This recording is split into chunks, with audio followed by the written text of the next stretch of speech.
the birthers are back. And this time, ironically, they have a birth certificate. But it's from Kenya. Yes, they claim that they have uncovered Obama's original birth certificate from Kenya and not Hawaii. All right, there it is. Oh my God, it must be true.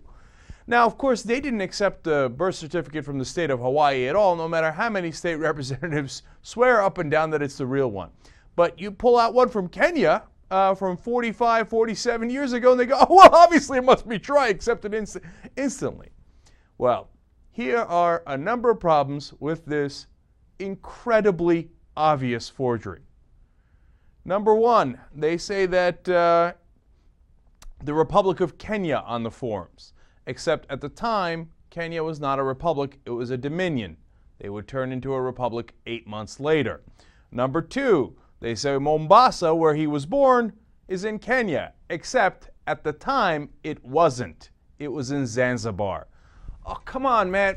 Elbow from this. Come on, look, do a little bit of history. Come on, do something, man.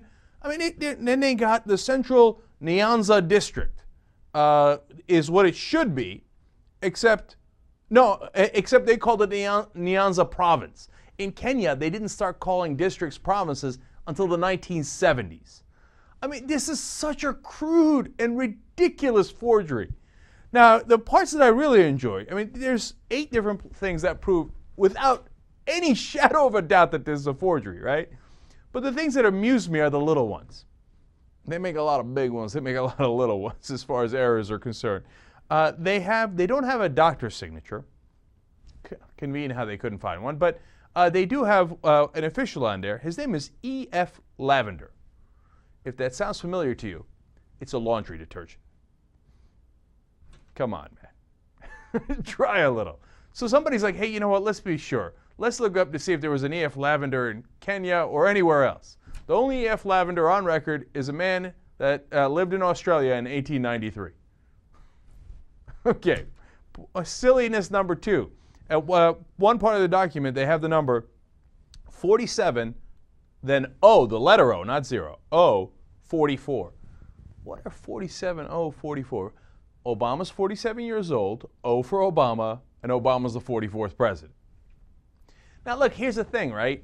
That doesn't necessarily prove anything by itself, but it goes to the goofiness of the guys who came up with this forgery. Like, who put the registration number as 47, oh, 44? Come on, man. Come on. Try a little harder.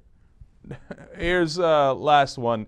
It's not a big one, but they dated it August 5th, 1964, which is a Saturday, and certainly the government office in Kenya would not have been open on a Saturday. I mean, the list goes on and on. They have the name of the hospital wrong. It's like they put it together. You know what it is? It's because they're stupid. And they can't do anything right. And they don't really care about the facts. So they're like, I don't know, Zanzibar, who cares? Yeah, Kenya, province, district, who cares? But people are going to look that up, you idiot. And they put this in court. They're like, we have the document from Kenya. What are you going to say about this? And the thing is, these dumb conservatives, no matter how much they show you the birth certificate from Hawaii, they're like, no. Nearly half of the Republican Party, they did a poll, are not sure or are convinced that Obama is not a citizen of the United States. But you show them the most obvious forgery in the world from Kenya, or what they claim is Kenya, and they're like, oh yeah, I believe that instantly.